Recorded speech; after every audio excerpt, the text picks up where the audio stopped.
सबको जय मसीह की। खुदावन यीशु मसीह में मैं विश्वास करती हूँ कि आप सब खुश हैं, आनंदित हैं और परमेश्वर के वचन में आगे बढ़ रहे हैं। और खुदा का धन्यवाद हो जिसने हमें ये सुंदर दिन दिया है, जिसमें हम परमेश्वर के वचन में से एक बार फिर से सीख सके कि आज हमें परमेश्वर क्या सिखाना चाहते हैं अपने वचन के द्वारा। तो आज हम परमेश्वर के वचन में से जो सीखेंगे वो है मन फिराव के योग्य फल लाना। जैसा कि हम जानते हैं कि यूहन्ना बपतिस्मा देने वाला जब बपतिस्मा दे रहा था, मन फिराव का, पापों से तौबा का बपतिस्मा दे रहा था, तो उसने उन लोगों से कहा कि मन फिराव के योग्य फल लाओ, मन फिराव के योग्य फल लाओ। इसका जैसा कि आज हमने भी जब यीशु मसीह के नाम का बपतिस्मा लिया हुआ है, तो हमें भी परमेश्वर का वचन आज इसी तरह से कहता है कि मन फिराव के योग्य फल लाओ।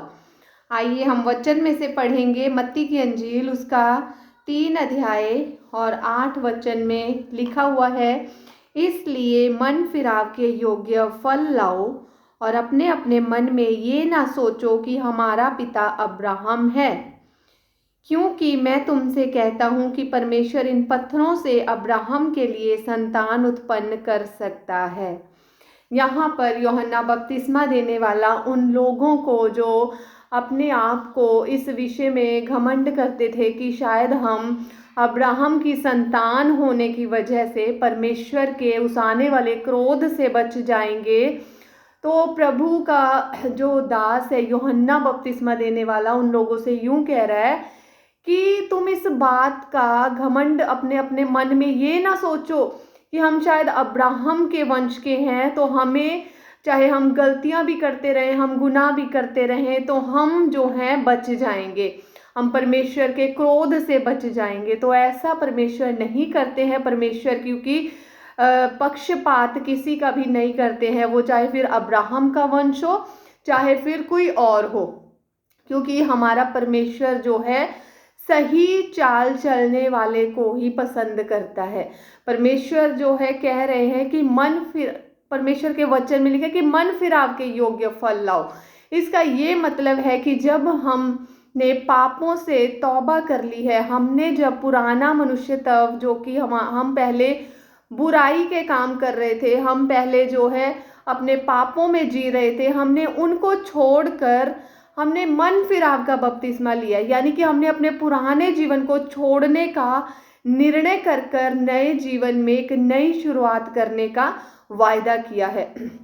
तो हम जब प्रभु यीशु मसीह के नाम का बपतिस्मा लेते हैं, जब हम पापों से तौबा का पश्चाताप करते हैं, पापों से तौबा करते हैं, तो हम इस बात को कहते हैं कि अब हम नया जीवन जिएंगे और हम जो पुराना जीवन हमारा पाप में था, हमारा बुरे काम थे, अंधकार की संतान थे पहले हम, अब परमेश्वर की ज्योति हम पर प्रकट हो चुकी है, तो हमारे काम कैसे होने चाहिए? जैसे ज्योति के काम है। ज्योति के काम यानी कि सब प्रकार की भलाई करना ही अब हमारे काम होने चाहिए। अब जैसे कि इसमें लिखा है कि इसलिए मन फिराव के योग्य फल लाओ। अब फल कौन से लाने हैं हमने? जैसा कि हमने पवित्र आत्मा के फलों को हम जानते हैं, प्रेम, आनंद, शांति, धीरज, कृपा, भलाई। अगर हमारे बीच में ये सब फल हैं तो हमें इन फलों के अनुसार काम भी करना होगा। हमें उन फलों को अपने तक सीमित नहीं रखना है, उन फलों के अनुसार अपने कामों को लोगों में बांटना है। जैसा कि हम जैसा मान लो किसी ने कोई फ्रूट को तोड़ते हैं, जब इकट्ठा करते हैं, उन्हें कंटेनर में रखते हैं, डिब्बों में रखते हैं, तो वो फ्रूट है जो वो अपने पास ही नहीं रखता। वो इंसान जो फ्रूट का बाग जिसने लगाया हुआ है, उन्हें तोड़कर डब्बों में रख के वो अपने पास तक ही नहीं रखता, वो उसे क्या करता है, लेकर जाकर मार्केट में उसकी सप्लाई करते हैं। फिर जब फ्रूट कोई खाता है तो उसके टेस्ट का पता लगता है कि कैसा है। इसी तरह से जब अगर हमारे पास ये फल है जो आत्मा के दिए, प्रेम, आनंद, शांति, धीरज, कृपा, भलाई, तो हमें इनको लेकर जाकर लोगों में बांटना होगा। यानी कि अगर हमें प्रेम है तो हमें अपने प्रेम को जाहिर करना होगा अपने कामों के द्वारा। शांति है तो हमें जाहिर करना होगा अपनी शांति के कामों के द्वारा। आनंद है तो हमें हर प्रकार के दुख में, सुख में, किसी भी तरह की तंगी में, परेशानी में प्रभु में आनंदित ही रहना होगा। संयम है, संयम को भी हमें अपने कामों से प्रकट करना होगा। जैसे भी हर काम को, हर हमें फ्रूट को अपने कामों के द्वारा प्रकट करना होगा।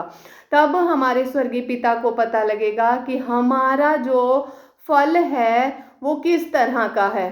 बुराई, अगर हम उन फलों को अपने तक ही सीमित रखेंगे तो वो क्या होगा, उससे कोई फायदा नहीं होगा। हमें उन फलों को अपने अंदर ही नहीं रखना, हमें अपने कामों के द्वारा प्रकट करना है उन फलों को। तो जैसा कि हम जब पहले मसीह यीशु में नहीं थे, जब हम पुराने मनुष्यत्व में जी रहे थे, तब हम पाप की जिंदगी जी रहे थे, हम बुराइयां कर रहे थे, हम चोरी कर रहे थे, हम हेरा फेरी कर रहे थे, हम व्यभिचार कर रहे थे, हम झूठ बोल रहे थे, हम झगड़े कर रहे थे, ईर्ष्या कर रहे थे, जलन रख रहे थे। अब जब हमने मन फिराव के लिए बपतिस्मा लिया है, इसका मतलब हमने पापों को छोड़ने का फैसला किया है, हमने एक नई सृष्टि में जीने का फैसला किया है, हमने मसीह यीशु के पीछे चलने का फैसला किया है, हमने मसीह यीशु के स्वभाव में जीने का फैसला किया है, हमने प्रेम के साथ सब भलाई करने का फैसला किया है। अगर हम में प्रेम है तो हम अपने प्रेम को कैसे प्रकट करेंगे कि हमें हर किसी को एक ही दृष्टि से देखना है। अगर हमें भले काम करने की इच्छा है और हम नहीं कर रहे हैं, प्रभु ने हमें सामर्थ्य भी दी हुई है, हमें पैसा भी दिया हुआ है, हम हर वो सुविधा भी दी हुई है जिससे हम भलाई कर सकते हैं, लेकिन फिर भी हमने अपने हाथों को रोका हुआ है, हमने फिर भी हम वो काम नहीं कर रहे हैं जो हमें प्रभु करने के लिए कह रहे हैं कि भला करना, यानी किसी भूखे को देखकर खाना खिलाना, किसी नंगे को देखकर कपड़ा पहनाना, किसी ज़रूरतमंद की ज़रूरत को पूरा करना। तो इन हमारे कामों से हमारे स्वभाव को जब हम प्रकट करते हैं, तब हमारे स्वभाव से हमारे परमेश्वर की महिमा होती है। तो अगर हम ये काम करते हैं तब हम क्या है, इस बात की गवाही देते हैं कि हमने मन फिराव के योग्य हमारे अंदर अब फल जो है नज़र आ रहे हैं, हमने मन फिराया है, उसके अनुसार हम काम भी कर रहे हैं। हमें केवल प्रभु यीशु मसीह पर विश्वास कर कर बैठ जाना ही काफ़ी नहीं है, क्योंकि विश्वास बिना कर्म के मरा हुआ है। जब तक हम विश्वास करके उस पर काम नहीं करेंगे, विश्वास हमने कर लिया यीशु मसीह पर, अब हमें उसके साथ साथ कर्म भी करना पड़ेगा, हमें उसके साथ साथ काम भी करने होंगे। क्या काम करने होंगे? हमें हर प्रकार की भलाई करनी होगी, हमें हर प्रकार से अपने आप भले भले कामों को कर कर हमें परमेश्वर की महिमा करनी होगी। क्योंकि अगर हम कहें कि हम विश्वास करते हैं और उसके अनुसार हम कर्म ना करें, हम किसी भूखे को देखकर ये कहें कि हाँ ठीक है, मैं तेरे लिए प्रार्थना करूंगी क्योंकि मैं यीशु मसीह पर विश्वास रखती हूँ और वो मेरी प्रार्थना को सुनेंगे, और हम उससे भोजन ना दें, तो क्या ये हमारे लिए, ये परमेश्वर को पसंद आएगा? जबकि उसे ज़रूरत थी भोजन की और हमने क्या कहा कि हाँ ठीक है, मैं तेरे लिए प्रार्थना करूंगी। अब ऐसा ही नंगे को किसी को देखकर, जिसके तन पर अब कपड़े की ज़रूरत है, हम उसे कहें भी हाँ ठीक है, मैं तेरे लिए प्रार्थना करती हूँ कि प्रभु तेरी ज़रूरत को पूरा करें, जबकि हमारे पास सामर्थ्य थी कि हम उसे एक जोड़ा कपड़ा दे देते। तो हमें इस तरह से विश्वास को कर्म के द्वारा सिद्ध करना है। हमें इस बात का सबूत देना है कि हम प्रभु यीशु मसीह पर केवल विश्वास ही नहीं करते, हम प्रभु यीशु मसीह पर विश्वास करने के द्वारा उसके जैसे कर्म भी कर रहे हैं, उसके जैसे काम भी कर रहे हैं।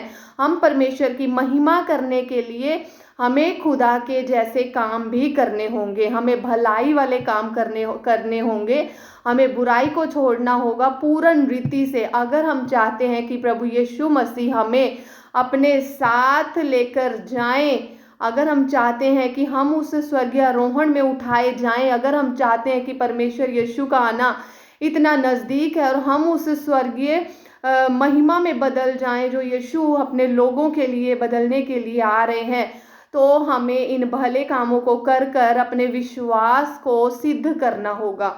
हमें इस बात की गवाही देनी होगी परमेश्वर को कि हम ना केवल खुदा विश्वास कर रहे हैं बल्कि उस विश्वास के ऊपर काम भी कर रहे हैं। भले भले काम कर कर हम लोगों की मदद भी कर रहे हैं। हम दिखावा नहीं कर रहे हैं। हम सिर्फ ये नहीं कह रहे ठीक है हमने यीशु मसीह को ग्रहण किया, हम यीशु पर विश्वास करते हैं। हमें ये बताने की भी ज़रूरत ना पड़े, हमारे कामों से ही पता लगना चाहिए कि हम उस सिद्ध करने वाले यीशु मसीह के बेटे और बेटियां हैं। तो हमें इसी तरह से मन फिराव के योग्य फल लाकर अपने खुदा की महिमा करनी है।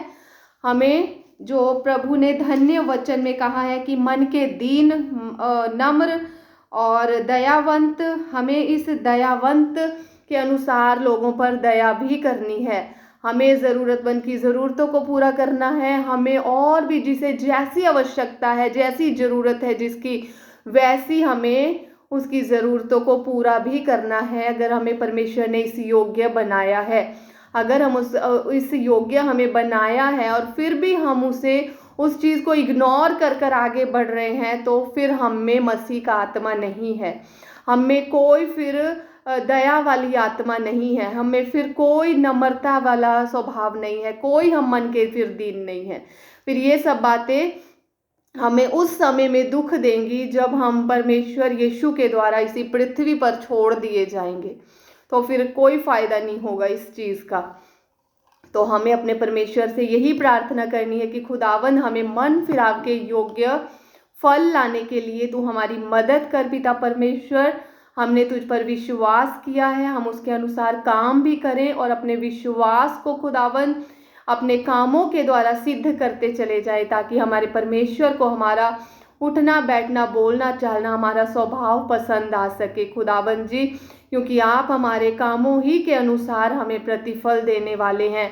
पिता परमेश्वर जी, हम जो कुछ भी करें अपने परमेश्वर की महिमा के लिए करें और हम अपने पुराने जीवन को छोड़ते हुए अपने प्रभु यीशु मसीह में नई सृष्टि बनकर उस जिंदगी को जिए जो हमारे खुदावंद को पसंद आती है। यीशु मसीह नासरी जी, जितने भी तेरे बेटे और बेटियों ने इस वचन को सुना है उनके जीवन में आप अद्भुत रीति से कार्य करें। उनकी जो भी परेशानी है, जो भी दुख तकलीफ बीमारियां हैं, यीशु मसीह नासरी के नाम में छोड़कर चली जाएं। इस प्रार्थना को बड़े विश्वास के साथ मिलकर मांगते हैं। आमीन आमीन आमीन। ओके जी, गॉड ब्लेस यू। खुदावंद इस वचन पर बहुत तायत से आशीष दे। जय मसीह की।